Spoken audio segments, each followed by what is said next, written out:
Hello everyone and welcome. Bridget Spackman here, and I'm so excited to be here in this spot with all of you from my home. So how are you all doing this evening? I am really excited about tonight's chat, particularly because it means that we're getting a little bit closer to some gorgeous summer weather. It already feels like spring here, so it has like the crispiness in the mornings, and then it starts to get just really lovely in the day during like midday. So here's what we're doing today. You're here because it's the end of the year. It's getting a little bit closer. Let's be honest, guys. I just realized that my boys have 4 weeks of school left. I have 6 weeks of school left.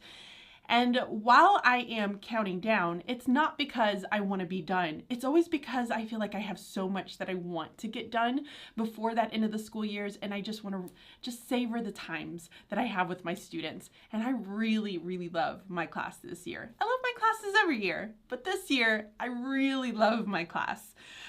So because the end of the school year is coming so quickly, it seems like, I know that we're all on the hunt to looking for some really nice activities that we can be doing in our class that will hopefully keep our students engaged, but at the same time, continue some of that learning. I feel like it's always during this time of the year where as soon as I start kind of stopping my teaching, as I say, like my normal routine of teaching, everything starts to get a little bit more chaotic. Behaviors start to come out a little bit more. I feel like I'm having to talk with my students a little bit more just about, hey, remembering to use kind words and remembering to not shove. Thankfully, we have COVID to help keep us with the social distancing, so I'm not having to deal with as much of that. But still, we still have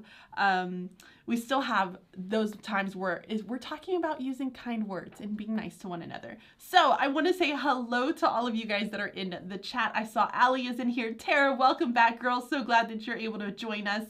I see G-Rod, Veronica Lyle. I see that you're in there. Hector, welcome, welcome. Penny, and let's see, Paige, I see that you're in there. So guys, thank you so much for joining in on this chat. I hope to be able to give you all some really great activities just to kind of maybe even inspire you to take them back into your classrooms. Some of these are going to range from a day to maybe a couple of weeks, so you can really just pick and choose whichever ones are going to work best for you. So I have 7 end of the year activities, all kind of based around ELA. So this is a literacy end of the year activities. Now, if you're a math teacher, I'm sure that you can adapt this a little bit for some of these for math, maybe not so much all of them, but there's still a little bit of something in there for you, hopefully. Okay, so with tonight's chat, I do have a freebie for all of you. Now, don't forget to come back to me because the freebie is not going to tell you everything. That's what I'm going to do here in this live chat. So you can head over to www.theletteredclassroom.com/EOY activities. EOY activities. If you go and to that URL, you're going to be able to grab the freebie that goes along with this. So I have a lot of the resources that I'm going to be sharing with you tonight that I'm giving you all for free so that you can go and implement hopefully some fun things with your class. All right, so I want to know in the comments right now, how much longer do you have? I want to know when is the last day of school for you? For me, it's June 4th is my last day with my students. June 7th is the last day for teachers. So I have 28 days, which is really, really crazy. And of course, out of those 28 days, the last 4 days of school is just and then you have PSSA days that are still kind of mixed in there. So it is insane. It's coming so quick, insanely fast. So I see that Chelsea says 5 weeks left, so the 27th is going to be your last day. My boy's last day was the 24th. Oh my gosh, I feel like that's so early. I'm definitely not used to having them being that out. That seems like a long time. Wow. Kaylee, June 22nd. That's a long time, girl. I feel like Michelle is right there with you, to be honest. So she is mid-June as well. And so whenever we talk about the end of the school year together, she's just like, I can't even believe that you're, that much closer than I am. So I completely understand and I feel for you. So I'm seeing June 11th, June 10th. So a lot of you guys are about the same range that I am in. So again, I'm going to be out June 4th. June 7th is for teachers. But okay, end of May. That's, I think, typical for, I feel like in the South, that's a very typical time, is right around Memorial Day is when they try to take people out of school, like be done with school generally. When I taught in Alabama, we were always out the week before Memorial Day. So Memorial Day weekend was like, boom, that was the weekend that we would always go to the beach and we would spend some time there. Do you remember those times, son? Those were some good times. Loved it. Now, not so much because we're all the way into June for that. So, okay. I'm still seeing a bunch of your answers, so thank you so much for joining. The 28th is for Lyle. June 1st. What are some other ones that I see in there? May 18th. Holy mackerel. Where do you teach? Elena, where do you teach? That you're able to get out at May 18th. May and 20th when do you start, more importantly? So, Elena, I want to know, where do you teach and when do you start? I'm feeling like you're probably like an end of July start date. Because I just don't see how that's possible. G-Rod says June the 25th, which is really, really late. Rena, I totally understand. It is crazy. It's very late, June 25th. Like, how do you manage to keep your kids excited, engaged during that time? I bet it's a challenge. Hopefully I have some really good activities for you today. So before I kind of share, again, don't forget, I have a freebie for you guys. So go and check out that freebie. But I also wanted to chat a little bit about at the end of the year. So I mentioned that this is always the time of the year when I feel like I'm trying to kind of pull reins on my students and, get them to be nice. It's like that car ride that never ends. And this is how I explain it to them. I'm like, guys, we've literally been on this like journey, this like road trip all year long. And so we've been stuck in this car together. And when we've been stuck in a car together for so long, we start to kind of nip at each other. We just kind of get annoyed with one another. And it doesn't mean that we don't like one another. It doesn't mean, that we're not friends anymore. It just means that we all need to have a little bit of our space. I remember as a kid, my dad would take me on some crazy road trips. My mom and dad, my dad especially, was all about it. My mom, not so much. But my dad would love to travel. And y'all, when he traveled, it was like, we're leaving at 3 o'clock in the morning. We're going to get there tonight. And it was like a 24-hour road trip. We would go from Houston, Texas, because that's where I was born and raised, all the way to Las Vegas. And it was like, oh my gosh, I cannot believe I'm going to be stuck in a car for that long with all of these people.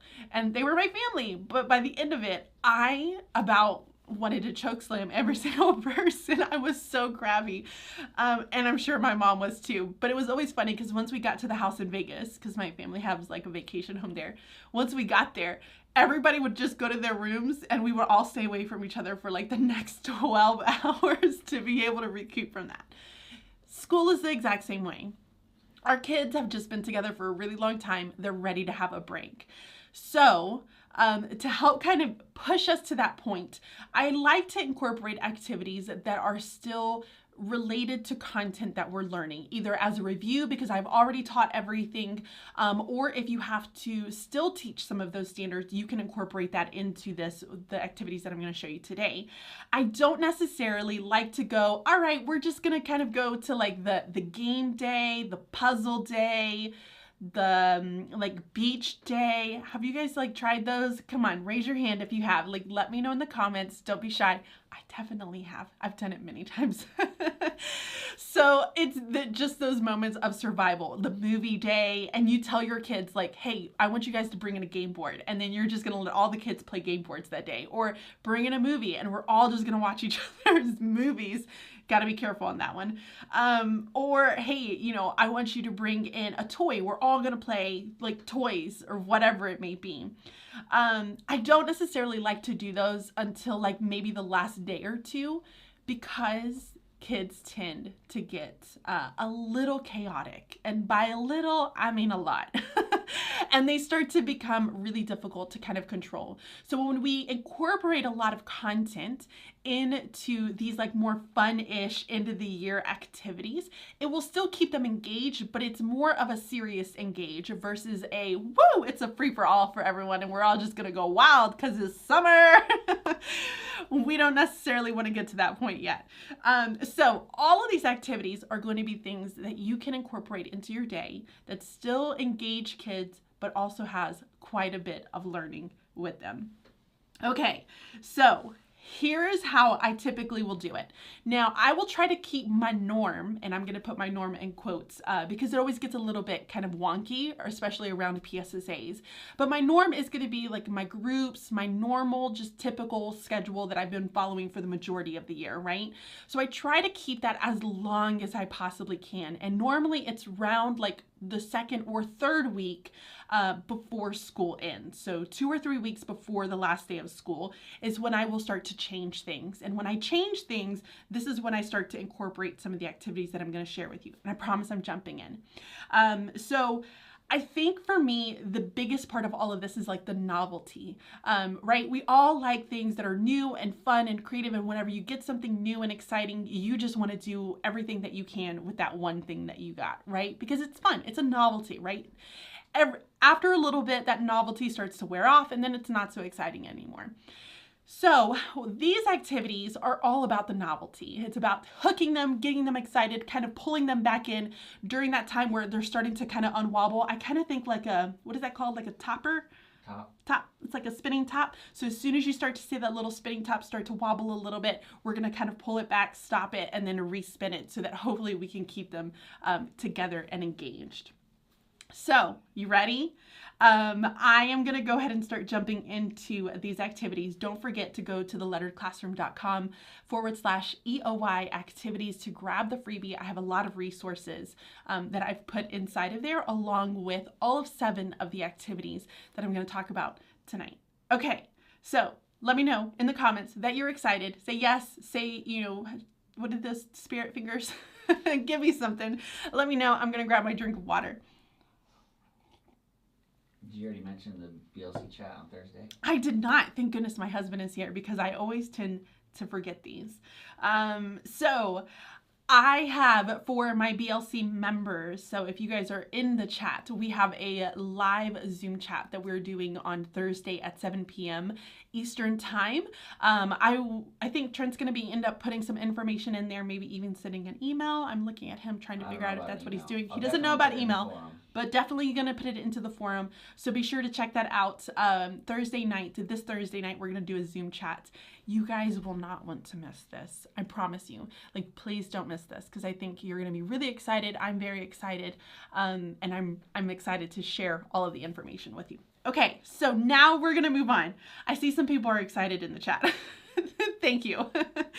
As much as I feel like I really liked this shirt, now it's driving me crazy with the collar. All right, guys, so let's go ahead and jump on in. So we're going to talk about the very first activity, and this is going to be book clubs. Now, hear me out, because I'm not typically a book club girl throughout the year. I have a very strong belief that for these beginning stages, especially if you're a 4th, 5th, 6th grade teacher, it's really, really hard for kids to be learning the skills of plot and characters and, you know, comparing and contrasting, and you're looking into theme and all of these other different pieces with a big chapter book. So what I like to do is I like to teach it with smaller text, but a variety of complex, you know, text. And then during my read aloud, which is a separate time of the day where I'm reading a chapter book to my students, we will engage in conversations with that. But at the very end of the year, I do like to go ahead and pull out the book clubs. So normally what I will do is I will have a few books for my students to be able to choose from. I brought kind of 2 here. One of them is How to Steal a Dog. This is one of my favorites. When my cousin were out, and my cousin Juan, everybody calls him Juan, I call him Junior, teaching 3rd with Mr. G, we went to this bookstore and I ended up getting this. And I remember reading this in like a couple of hours. It's a fantastic book. So one of my favorites to be able to do book clubs with. But then I also have A Long Walk to Water. And I brought this one specifically because it has a sticker on the front of them. And so one of the tips that I have for you is when you have a book club book, like a selection of these books, I probably keep about 7 or 8 copies of each book on hand for my book clubs. I will take one of them and I will put teacher copy. And that's mainly because on the inside of it, I will start to write all sorts of little notes to myself. Mainly because 1, I don't want to reread the book every time. 2, because I'm also old and I'm forgetting everything. And 3, because it's so much easier to be able to look at the pages and say, oh, I remember that piece. I remember this piece. This is the question that I want to ask them here. Here's kind of the thing that I want to kind of pick up and point out to them. So very easy, something to do. I just used packing tape to be able to put a little teacher copy label on it. My students know that this is the secret. It has all of the secrets in it. And it's just really fun. They like to see that and think, ooh, we're going to be doing like a top secret type book club. So I like to do book clubs. Now, the way that I will typically do this is I already have like a selection of these books stored in my closet. I will spend a day where I take out each book and then I will chat about them. I will give them a little snippet of the books. If they have book trailers online, I will show the book trailers. And then I will place them out in my room with a basket in front. And so the kids will have 3 little tickets that they can write their names on, and then they will place their name in each of the book clubs. And then I will draw names, about 5 or 6, depending on how many books that I have or how many students I might have, and then create the book clubs from there. It's always a really, really fun day. And on that same day, I will tell them about the jobs, and then I will tell them about their book club pack. So I'm going to show that to you now. So one of the things that I do, and this is right here, guys, this is going to be your freebie that you're grabbing tonight. Everything that you're going to need is inside of this. So it has all of the information, everything that we're going to be talking about, but you don't want to see that yet. So one of the things that I will tell them is that they're going to have a book club pack. So this is something that I have in my store. It is linked into the freebie that you guys have. You're not going to get this for free, but if you want to purchase this, it does have a link so that you can go to my store. It's book clubs. And so what this does is basically inside of it, on that first day, once they have what book they're going to be doing, they will list out their members, they will list the promises that they have to one another, and then they're going to start kind of planning out their book. And so we talk about how to go through and do this, and they will fill in each of these components here, and then they will talk about what they're reading here in this little section. And then it has everything that you might think of: vocabulary, wonders. We have all of the parts of plot, exposition, character traits. It goes into rising action, and all of this inside of this little pack. But not only do I have this pack, because let's be honest, sometimes expositions will take forever. I gotta tell you guys, we've been reading Echo Mountain. Holy moly, the longest exposition I feel like I've ever read. I thought The Wild Robot was really bad when it came to the exposition, because I felt like it was constantly describing everything to us in the very beginning. I'm like, we're never going to get into the story.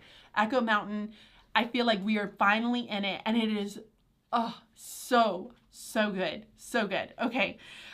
But sometimes you will spend a really long time in a particular part of plot. And so there might not be something that you're constantly filling out with these little books. So what I tell the kids is a way to be able to engage them is that I do literature circles. Have you guys done literature circles? Give me either a thumbs up, a yes, a no, in the comments. I want to know if that's something that you guys have tried out in your class.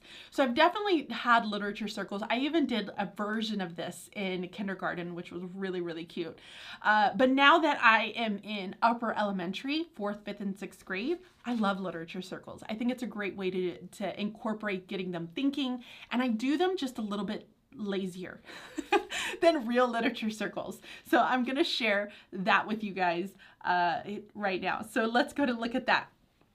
So what I do is I tell my students that we're going to have these little literature circles. So everybody's going to end up having a role.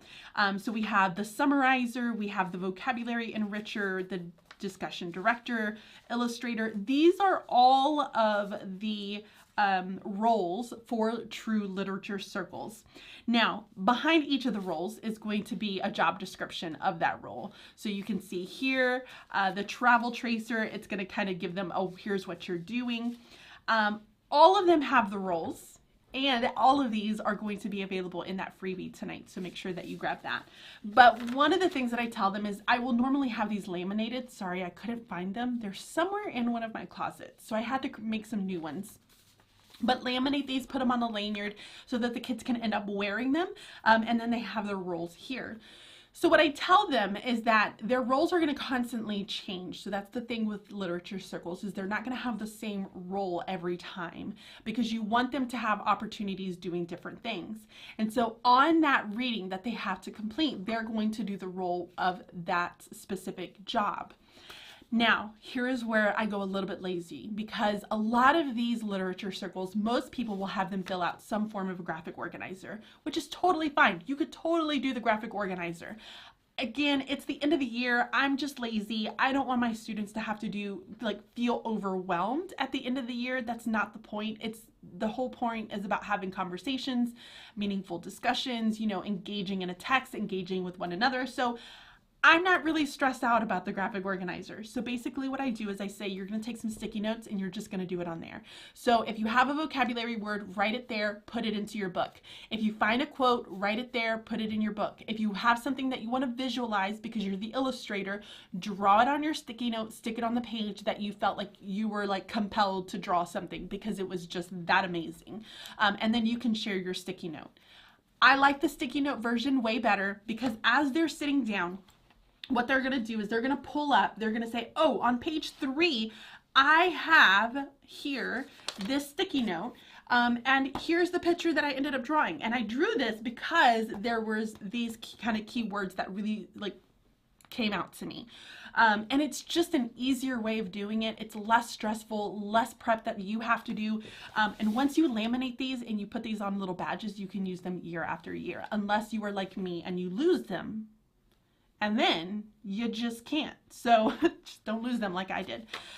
So literature circles is a really great way to incorporate book clubs. That way, when they don't have something that they're constantly filling out here, they are kind of having the conversations here. So here's what I tell my kids. I said, this is what you do as you read independently, but when you get together, you're having the discussions that you guys have kind of come up with here, and you're also filling this out together. So I don't make them do this independently. I tell them, you're going to do this as a team. I want everyone working together to fill this out. This, again, is something that you do independently through the use of your sticky notes so that you guys can have conversations later. Very simple, very easy. My kids always love it. I think mainly because they don't feel like they're doing a ton of work, but yet they're still engaging in meaningful conversations without having to go through all of the work itself. So super duper simple. Again, the literature circle cards are going to be a freebie for you guys. You can check it out inside of that freebie, the link. And then you can get this at my store if you want to do something like this, but there are others out there. I linked it, and that's free. Awesome. For BLC member. Yes, so if you are a BLC member, don't forget that this is something that is free, so you can grab this one today. All right, guys, looking at the second one. So activity number 2 is going to be to design a board game. I love board games. Board games are one of my favorite things, and it's probably become more and more important to me since having my son Blaine. And this only happened, I think, a few years ago. I remember seeing my mother-in-law and Blaine, they built a board game together, and it was to help him learn how to count. And I said, oh my gosh, that is the greatest but simplest thing ever. And so ever since that moment, I've tried to incorporate building in more board games. I would do a lot of them in math because I always felt like math was a really easy way to incorporate board games, but you can also do them in reading. So I want to share with you guys a couple of different things. The first thing that I want to share is that within this little freebie here, if you guys go to the design a board game here, there's going to be a website that you're going to use to kind of click on. So I'm going to head over to that website so that you guys can see it. And so this is all about board games. Love2know.com, board games. But here's the thing that I really, really like about this is that they give you a ton of free templates that you can use. So you can click to download. Look at this free template. I mean, it's perfect. Look how great that is.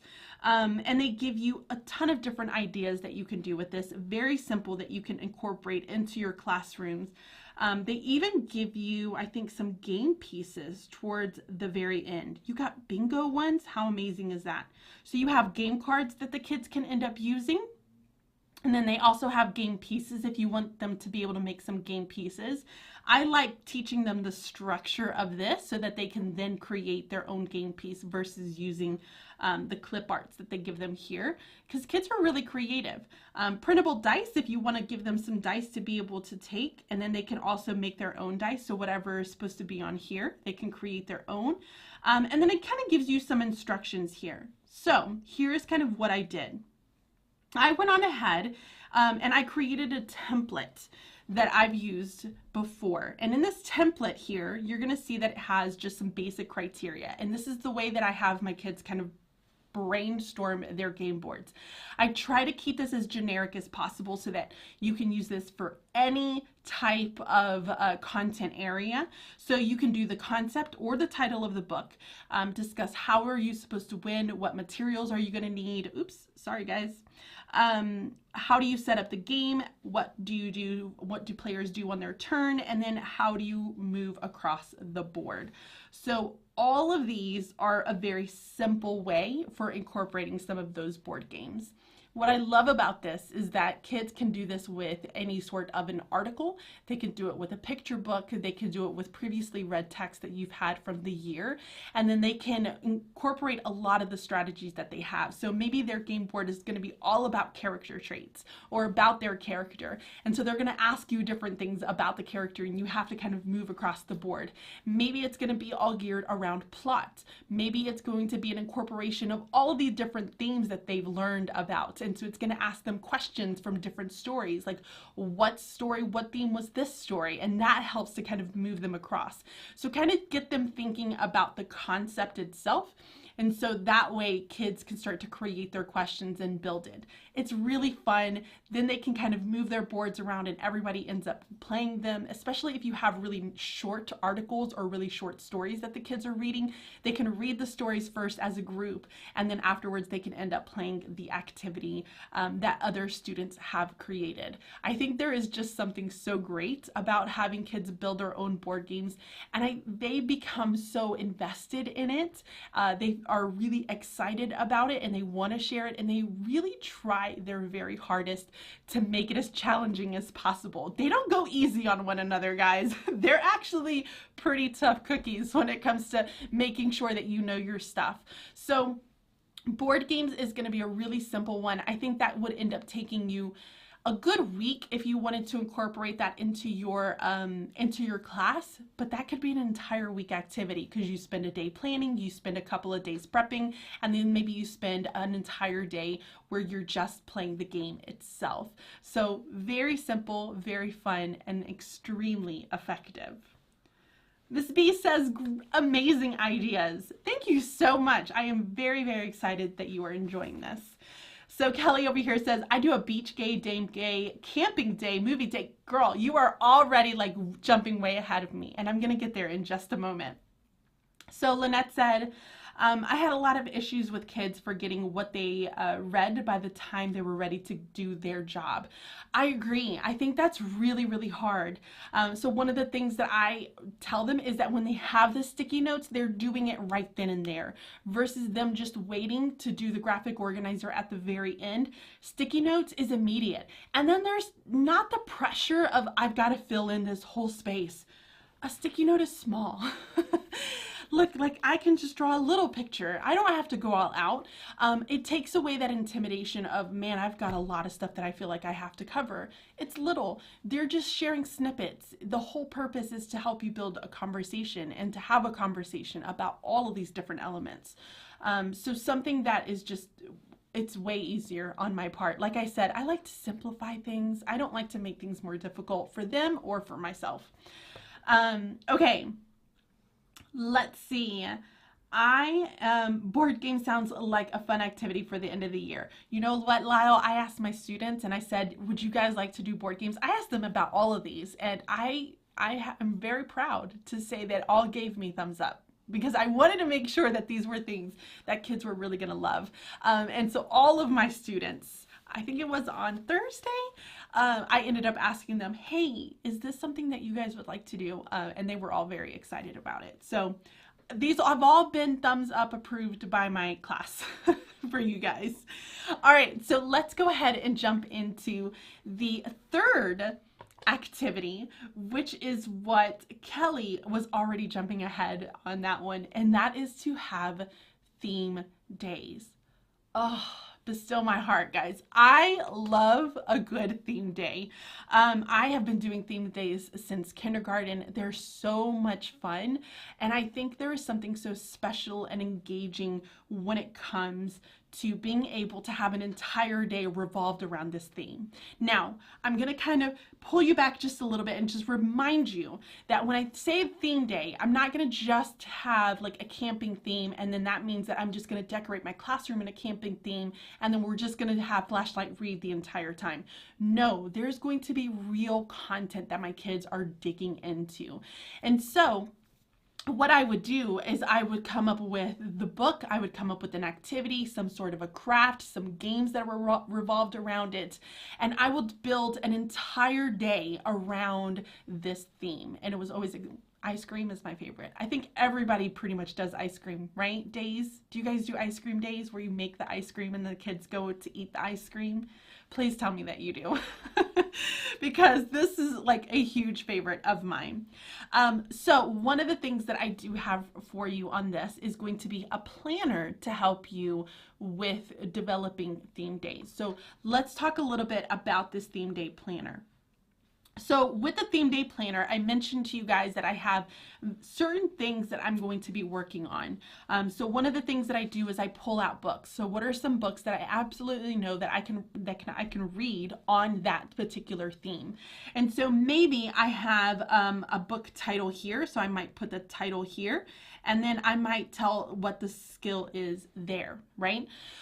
Then I might have some website exploration. So Wonderopolis is going to be one of my favorites. Wonderopolis is great just because it gets kids to ask questions and engage and look for special things. And it helps to build a lot of really interesting conversations. This is probably one of my favorites. So I don't know how to, I'm gonna see if I can spell this correct. So how do you spell minnows? M-I-N-N-O-W-S? Am I right? Yes. So Shark and Minnows is one of my favorites. We like to do a huge Shark Week on the MAC team, and Shark and Minnows is always an activity that we play a couple of times during the day because it's so fun. You can definitely incorporate some form of a craft that they're making. Videos that you can end up showing. So these can be short clips that they're watching, or it can be, a 20, 30, maybe even like a 40-minute video that the kids are watching. We have discovery education for my district, and so a lot of the times we're able to find some really cool, like informative videos that are in there that the kids really enjoy watching. And so it's a nice little break, but it's not I'm gonna watch a movie that takes, an hour and, 10, 15 minutes. It's typically like a 20 to 30 minute video that just lets everybody kind of cool down, whether it's because we've been outside or we just have done a ton of work already and we just need everybody to kind of chill out with the lights off. It's a really easy way to be able to do that. The other thing that you can also look for are virtual field trips. I think especially right now, there are a huge amount of virtual field trips that you can be doing. And so if we're doing, sharks and talking about sharks, we might be able to see if we can go into the coral reef. We might try to find different shark virtual field trips that we can find, just to be able to engage our students and get them having conversations and looking there. And of course, the last one is going to be that hands-on experiment and activity. So something that they can be doing, like you can, what's the one that's kind of like the blubber? Isn't there like a blubber fat one where you make blubber? I wrote flat, but there's like blubber fats that you can end up making. And so that might be one of the activities that I do with my kids when we're talking about sharks. Who knows? But the themed planner itself is really there just so that you can kind of start to plan out what are the different things that I can do, all revolved around that one topic. Now, I will tell you, if you're going to do theme days, I would probably do them for maybe a day or two on the same theme. I wouldn't go a really long time. Again, remember the novelty. After a little bit, that novelty is going to wear off. And when we're getting closer to the end of the year, that novelty wears off a lot faster than what it would normally do mid-year. So the planner is there to kind of help guide you so that you're coming up with some different ideas. So I do have some themes that I have done in the past that I love, and I want to share them with you because I think they're exciting. So if you have something to write with, or maybe you can just kind of come to this spot of the video and then you can just save this and come back to it later so that you remember it. But here are some really fun ideas to help get you started for the theme days. One is ice cream, because you get to eat ice cream at the end of it. It's just exciting. Two, you can do Shark Day, which is always fun. I typically do about 2 or 3 days. I know I pushed the limit. I'm like poking the box on my own rule there, but I really like sharks. And then we end up doing like a camping day is always fun. Bubble Day, so you can talk about speech bubbles inside of text, and they can end up coming up with, you know, I typically like to do the Mo Willems during that time because those are always really fun and funny and the kids enjoy those. But then you can end up making bubbles a little bit later on at the end of the day. Comic Day, which is a great way to be able to incorporate superheroes. I have a lot of kids who dig superheroes and comics, and so that's always a really easy one to be able to incorporate into my end of the year. And then of course you can do a travel around the world. Now this is a little bit different from holidays around the world because this is more just focused on the cultures and the differences between all of these parts of the world. And this is a really nice one for virtual field trips. So if you're wanting to incorporate a lot more of the virtual field trips, I think this is a great one for you. So all of those are great and an easy way for you to get started. And I would say maybe do theme days for the last week. The last week of school is probably the best time to be able to do it, you know, do it for only about 4 or 5 days. Because again, the more and more you do it, they start to kind of get over it. So we want to try to keep the engagement high. We want to make sure that they're excited about it, that they're still learning. So I would probably do 4 or 5 different theme days and just kind of leave it there. And maybe kind of sprinkle in some of these other options that I have for you guys. Okay, so far, I know I've been talking fast because I feel like it's already 7:37. So I want to know which of these has been your favorite so far. Which of these has been your favorite so far? Board games would be my favorite. Board games is your favorite. So Trent says board games is his favorite. I kind of figured that. I figured you would like the board games. Okay, so I see Melissa says book clubs are definitely going to be her favorite. Larissa says theme days. I like theme days. Yeah, I honestly can't. I don't think I could pick one right now. It's just really, really hard. Theme day organizer says, Kaylee, I get you. I think this is going to be really, really helpful. Save it every year. Then you can just kind of come back to it so you're not having to kind of reinvent the wheel. Leslie, my girl, you said book clubs. How did I know you were going to say book clubs? I kind of figured that. All right, so I'm going to go ahead and keep jumping in. These next ones are not going to be as meaty as the ones that I've just shared. The first 3, right? Because aren't we on 4 right now? The first 3 are the most meaty. These are now going to be a little bit lighter. They might take a day or 2, but no more than that. So these are nice to kind of sprinkle in between there when you feel like your kids are just starting to kind of they're losing it, and you're starting to lose them and their interests. So let's go into the fourth one. So the fourth one is to create an end of the year book. Now, this one is something that I'm definitely doing this year, mainly because I can't do a lot of the interaction. So my kids still have to kind of stay in their seats. They're not allowed to move around. That means they're sitting at their desks for about 98% of the time.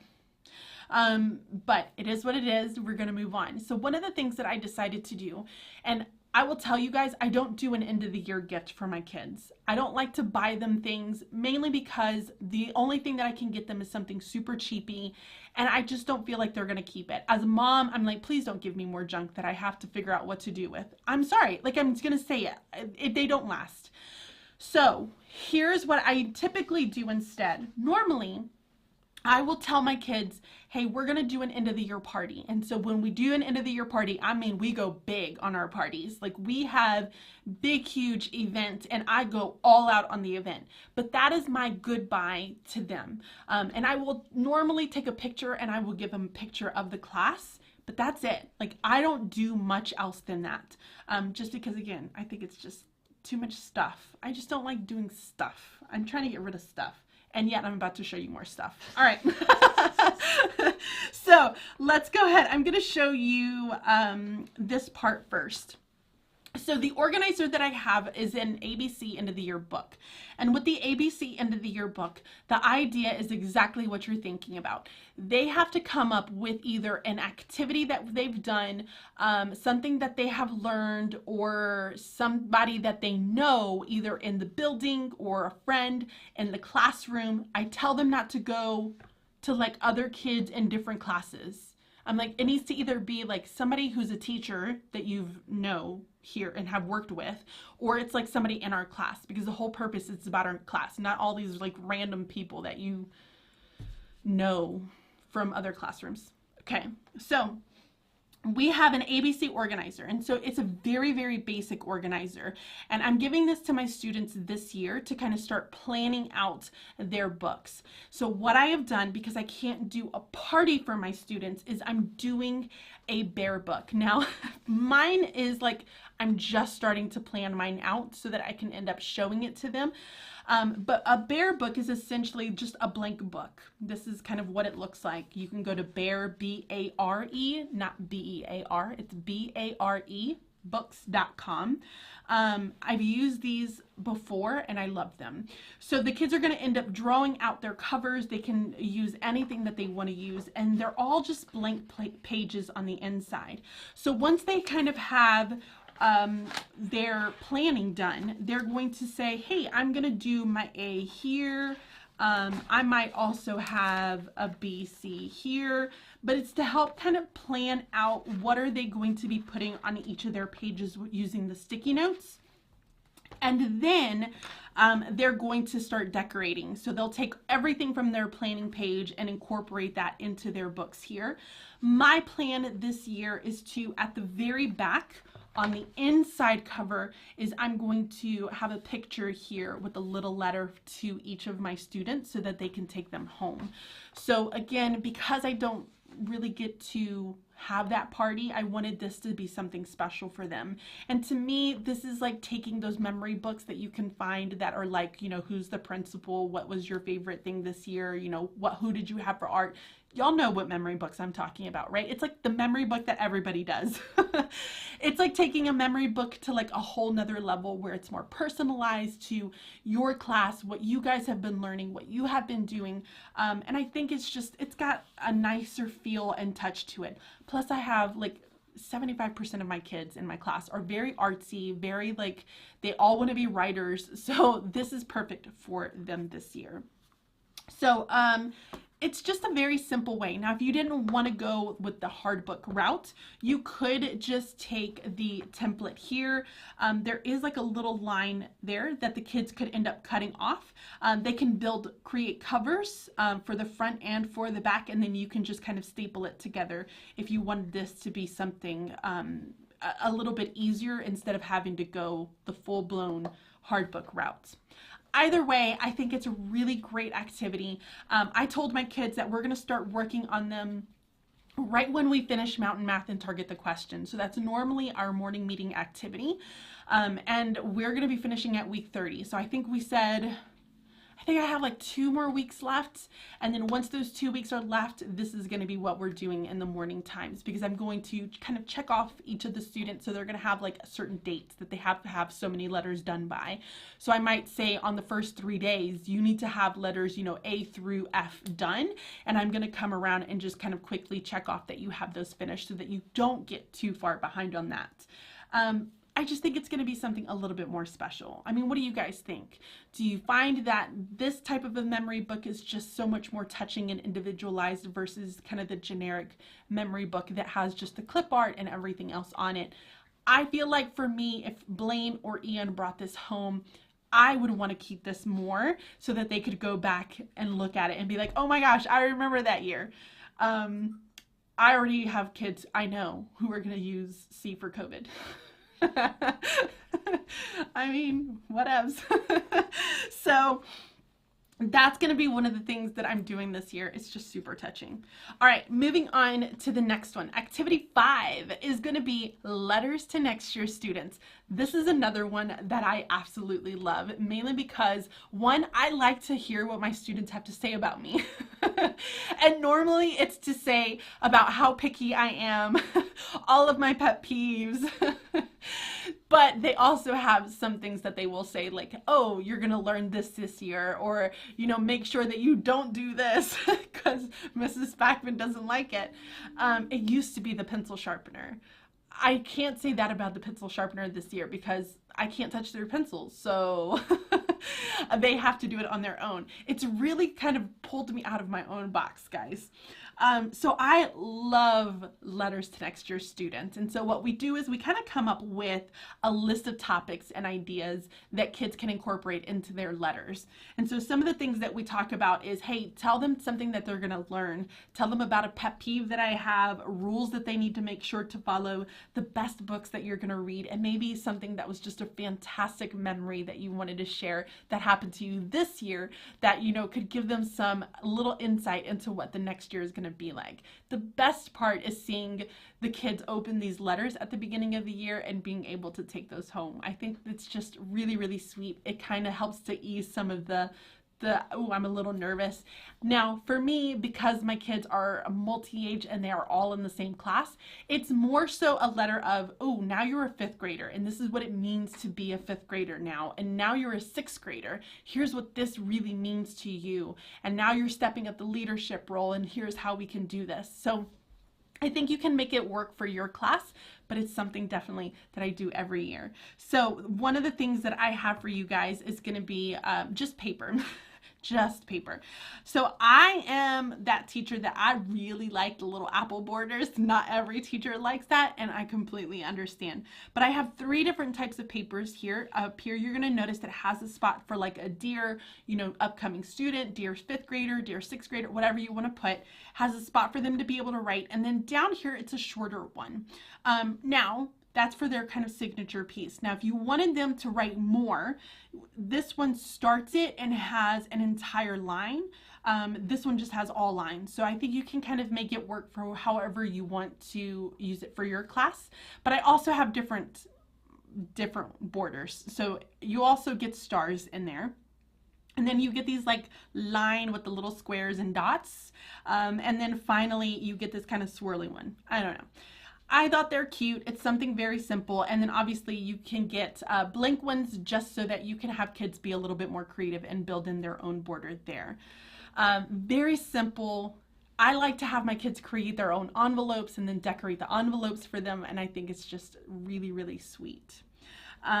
You can even take it a step further by having the kids draw them a picture so that they can have that picture and place that there. Or I also like to give them an index card and write a positive affirmation or, like a growth mindset phrase so that the kids can then keep it at their tables or on their desks or in their folders. And it's just something there from another student saying, hey, it's going to be hard, but you can definitely do this. Stick it out. We promise it's going to be okay. So that's going to be that one. Let's go ahead and get into the next one. So the next one, I have to tell you guys, Blaney helped me with this one today, so I'm really excited to share this one. And this is to create a book face. Now, I've done this in the past, and I've got to get it. So, I've done this one in the past. I've done it a couple of times, and I haven't done it in a while, and I'm going to do this year because I have a lot of Scholastic catalogs. Let me just be honest with you guys. I didn't do a ton of Scholastic orders this year. I've got a lot of catalogs. So what this is that you create, he's not done. We've still got to do all this little spot here. We're working on the white space. It's okay.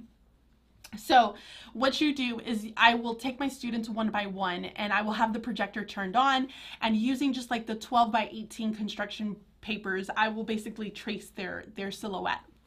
They will go back to their seats. They're going to cut themselves out.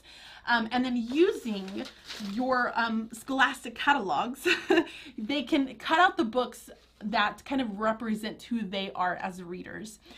So they're going to find all of the books that just kind of fit for who they are, and they're going to paste them on, and it becomes this really, really beautiful book face collage. Guys, I'm telling you, every year that I do this, you can hear a pin drop in my classroom.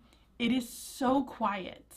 The kids are really, really into it. And let me tell you, they are picky when it comes to the books that they put on their face. But I really like the way that this looks. You can even incorporate a writing assignment with them.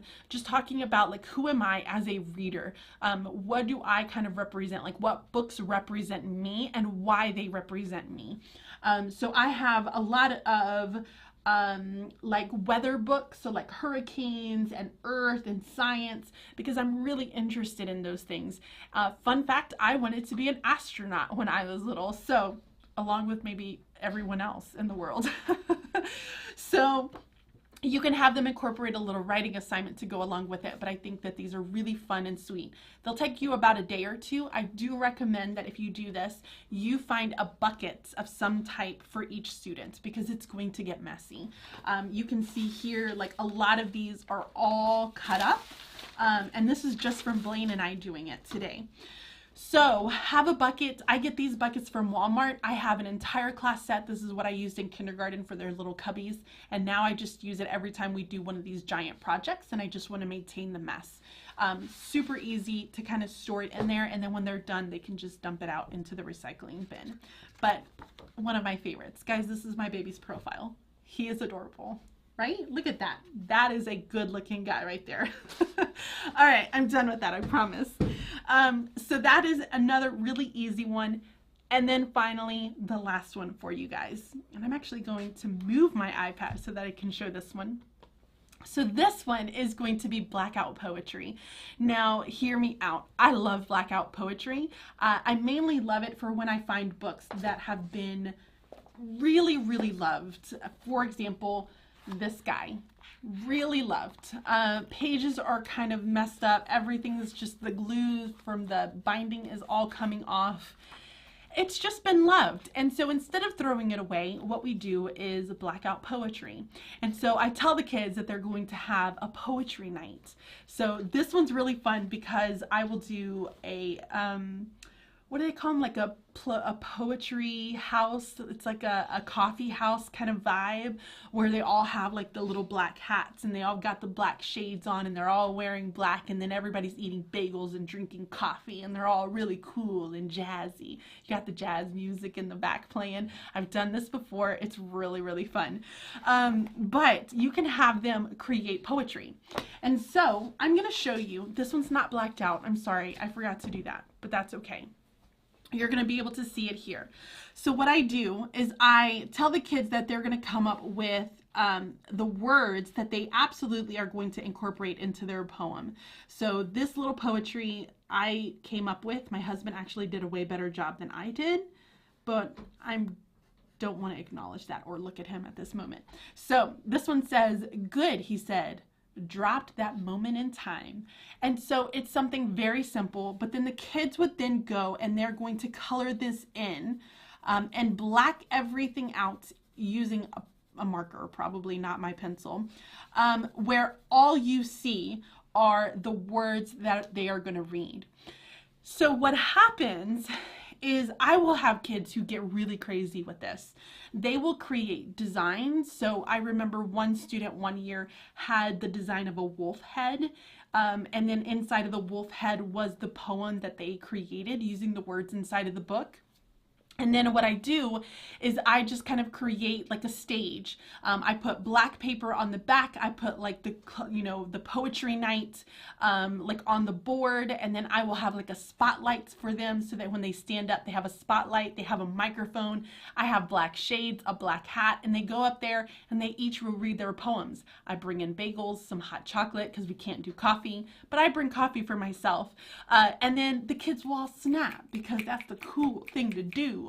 And no one claps because snapping is way better.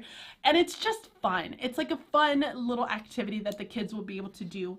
And then these are really interesting and creative, and I think the kids do a great job with them. So that's a really simple thing that you can take 2 days to be able to do. There's I think there's lots of lessons out there about Blackout poetry that you can find.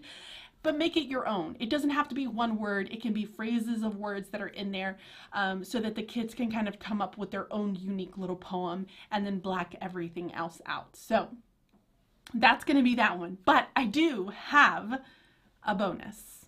I do. So here's the bonus.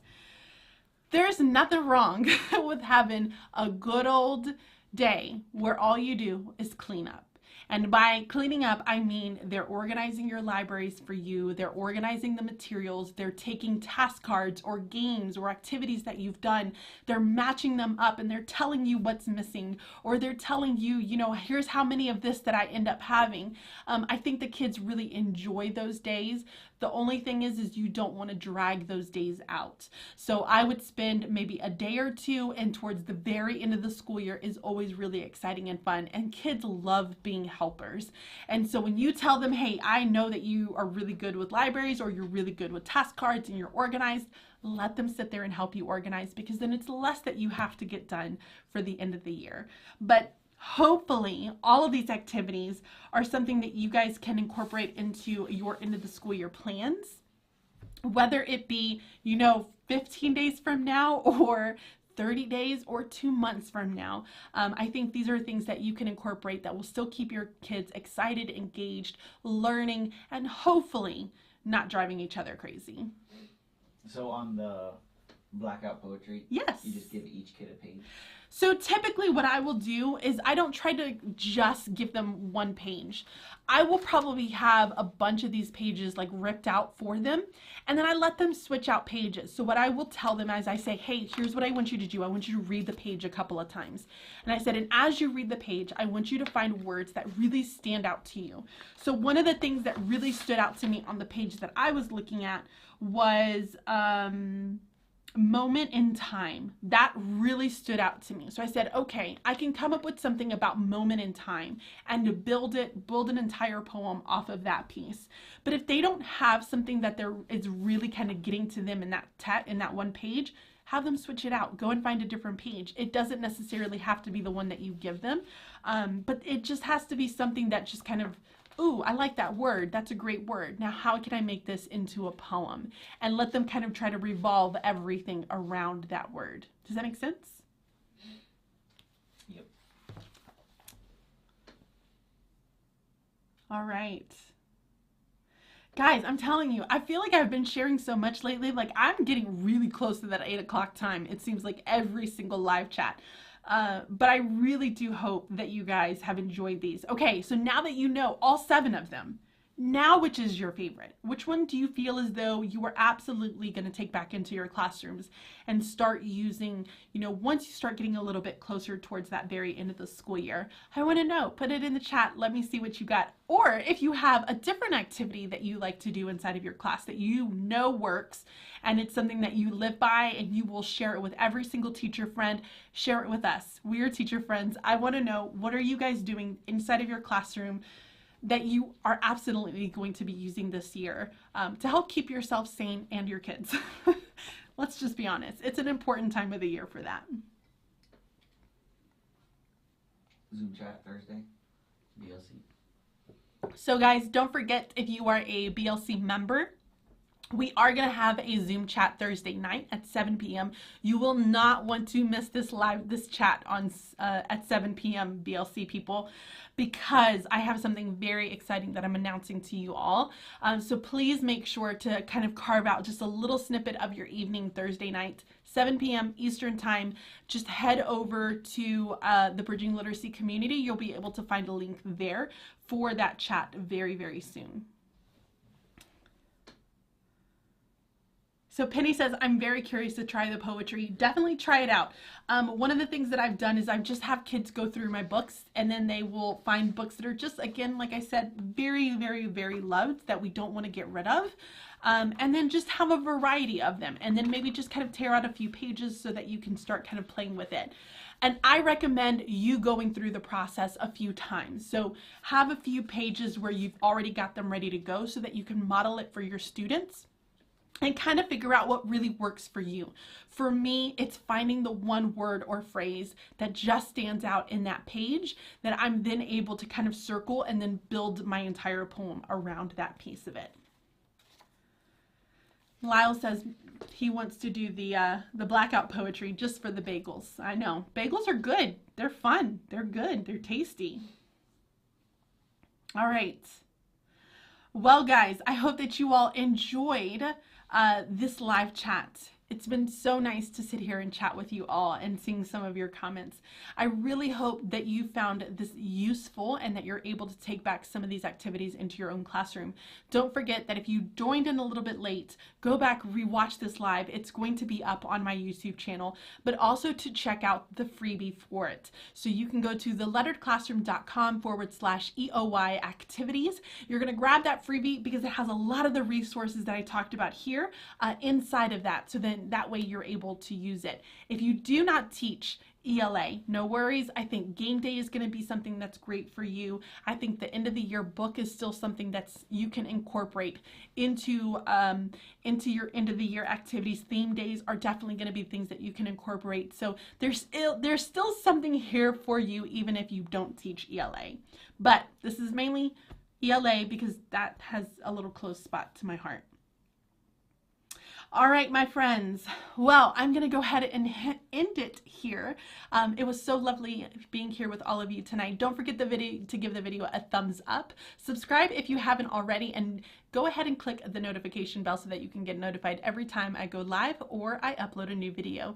Thank you all so much, and I hope you have a really lovely week. Bye.